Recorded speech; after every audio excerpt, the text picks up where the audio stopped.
Le réveil Skyrock PLM. De faux César pour gonfler l'arsenal de l'artillerie française.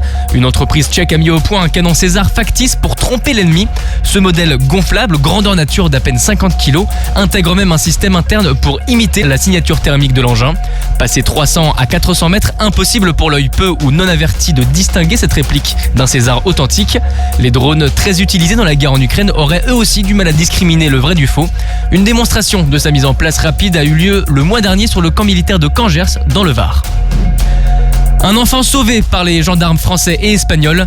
Un couple prévoyait de purifier leur fils de 5 ans qui serait possédé. Grâce à un signalement court en décembre et une investigation efficace des enquêteurs, les gendarmes comprennent que le couple prévoit de se rendre au Maroc par l'Espagne pour tuer leur enfant. Après une demande de collaboration urgente et un mandat d'arrêt européen, les autorités espagnoles interpellent finalement les deux Français le 21 décembre, alors qu'ils s'apprêtaient à embarquer pour Tanger au Maroc. Placés en détention provisoire, leur extradition est en cours. L'enfant est lui en bonne santé. Il a été transféré dans un centre pour mineurs pour y être pris en charge. Et le général Thierry Burkhardt en Estonie. En ce début d'année, le chef d'état-major des armées s'est rendu au camp de Tapa. Il y a exprimé sa fierté d'être aux côtés des soldats des forces françaises en Estonie qui démontrent la solidarité stratégique au nord de l'Europe et de l'OTAN.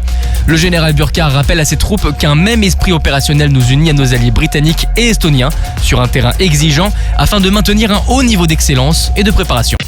Sur terre, sur mer, comme dans les airs. Skyrock PLM, en équipe avec Uneo, la mutuelle des forces armées.